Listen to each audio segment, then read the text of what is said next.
ఈరోజు ఈ వైసీపీ వాళ్ళ దాడుల్లో ఎందరో అభాగ్యులు ఈ 5 సంవత్సరాల నుంచి కష్టాలు అనుభవిస్తున్నారు.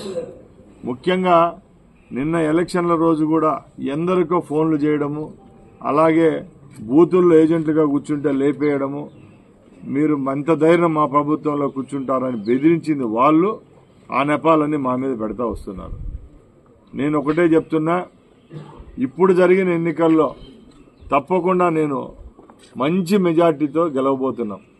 మాకు పోలీసు వ్యవస్థ మీద అయితేనే, ఎన్నికల వ్యవస్థ మీద అయితేనే పూర్తి భరోసా ఉంది, నమ్మకం ఉంది. కాబట్టి ఏ విధమైన గలాటాలు గాని కవింపు చర్యలు చేసేదానికి మేము సిద్ధంగా లేము.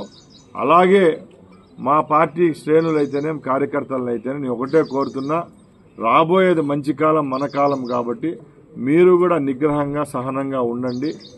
4వ తేదీ కౌంటింగ్ ఉంది. ఆ రోజు వరకు ఏ విధమైన ఆవేశాలకు, ఇంకో దానిలకు మీరు గురి కాకుండా ఉండండి. వాళ్ళు ఓడిపోతామని చెప్పి ఈరోజు మన మీద ఈ దాడులు చేస్తున్నారు. మనల్ని మానసికంగా, శారీరకంగా వాళ్ళు హింసించేదానికి సిద్ధంగా ఉన్నారు. ఎందుకంటే 5 సంవత్సరాలు చేసినారు, ఇంకా 20 రోజులు ఎక్స్టెండ్ చేసేదానికి సిద్ధంగా ఉన్నారు. కాబట్టి ఈ విధమైన కార్యక్రమాలు వాళ్ళు చేసినా కూడా మనం ఎక్కడ బెదిరే ప్రసక్తే లేదు.